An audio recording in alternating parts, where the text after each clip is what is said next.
I'm with John McGrath, Executive Director of Install. We're at Tice East, and I'm still trying to get used to saying Tice East, but hey, Tice East. Hello, David. Thanks for having me here. I appreciate it. How's the show been so far for your part of the world? Show's worked well. We've had steady traffic, had good conversations. We're down here. We're here because we want to. You don't want to exhibit unless you can provide a deliverable. And Mr. David's Flooring International is a local contractor here with the install program, and so that gave us something where we can have the deliverable. So we're presenting here with Mr. David's Flooring International, and we've connected them with different media types, different customers, other contractors and such, and I think that's promising. And so it's helped us with our conversation with the industry, which is always important to us. And so the show's been steady, and we've had good conversations, got to show some of our certifications in action, and so it's worked well so far. So you have an attendee walk by here, and they're not familiar with what you're doing. They're familiar with Mr. David's. How's the conversation normally go? They see the certification. Our value proposition, our foundation is our training. And so that's what the conversation starts with. They'll say, what are you doing here? What is this? Some people have said, are you a franchise or do you sell your training? And so it gives us the opportunity to tell about our training, tell about the depth of our training, the 4-year apprenticeship program, the career-long training, the certification of the installers, and also the certifications of the contractors. So we'll get to have that conversation. And the value proposition that we do have to provide, everybody wants legitimate training. Everybody needs legitimate training, and that's the foundation of install. So the conversations have been going well. There are different people from different sections of the country. There's always challenges with us because we want to be a national program, but we're not legitimately a national program yet. You know, if somebody makes a call for us in South Carolina, like a gentleman earlier, or in Georgia, we can't really answer that call as adeptly as we can in the Midwest or the Northeast, so that's where we need to grow. So the conversations go well. The end result, some of them we can satisfy right away. Florida we can satisfy right away. Some of them, it would take some teamwork, some interest, and working together to satisfy them, so that'll take a little bit of time. So you deal in areas where you have a contractor who is basically a union contractor. Those are the areas where you can answer the call.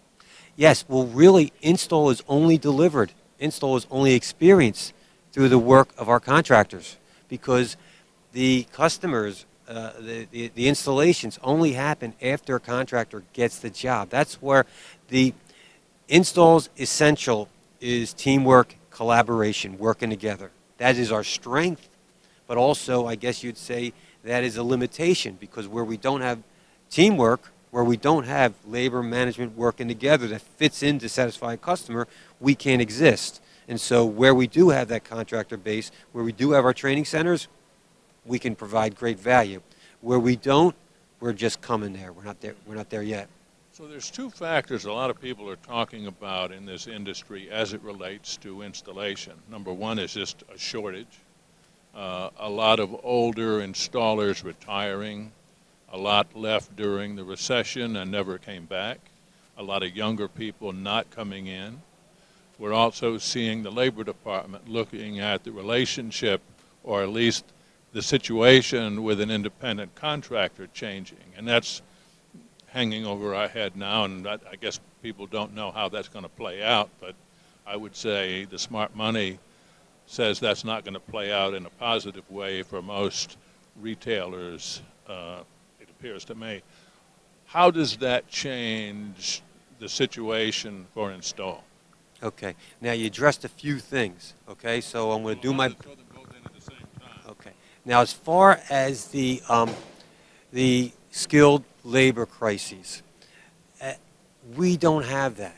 You know, that's one thing that I'd like to make a call out to the industry. Succession issues, bringing in the next generation, is nothing new to install. We've always had this. We have it that the way we pay for our program, the way we fund our program. Every hour an installer works, money is put into our training fund. So every hour a person works, they're putting money aside so somebody else gets trained. That's how we have our training programs. You're doing it for the next generation. We've always had that. Currently, right now these are loose estimates. About 6,000 journey persons in install. So you'd say 25% add to that, that would be our apprentices. So you say we got about $2,000 in apprentices. I did some research to help out with an article that we're recruiting that we wrote back a few months ago. We had 2,000 people in the pipeline to start the apprenticeship program in September. So that means that we don't have the problem as far as finding people. People come to us because we can help them to have a profession, a career. So we don't have those issues because the guys are getting paid, the installers are getting paid fairly, plus they're getting health benefits, they're getting good, legitimate training, and then they have retirement benefits. So we provide them with the profession. So, and the thing, I think we talked about it before, is that that's the paradigm that works. Now, I'm not saying that you have to only go to install to do it. If somebody can do that without being outside install, well, then God bless them. They're going to have success. But our program works. That's the way it does work, and that's where people, and you know, maybe I'm wrong, but I'm proposing that if they do that, they'll find the same success. I believe, and I don't want to be bashful about it or falsely modest about it, I believe that install does have the solutions to the problems in the industry, but we only can help people by teamwork. I'm not saying that we can fix all the problems right away. We can fix the problems where people have problems if we all collaborate and work together. That's the only way we work. It's teamwork. Now, as far as your thing about subcontractors, okay, I find that jarring. I think that it is a major change in traditional dynamics, and I think that we've suffered as an industry because we've enabled poor business practices. I was an installer, but I would have never been a good owner-operator. I could have handled the installation part, but my head would have been spinning around. I would have been like the majority of everybody else out there, doing the installation, but messing up as far as the business responsibilities. I wouldn't have been alone. Everybody knows that we have guys that aren't legitimate businessmen that are running business, but people have benefited from that, so they've let that go. And then it's going along, and then the guy becomes 40 years old, IRS catches up with him, and he disappears. People knew about that.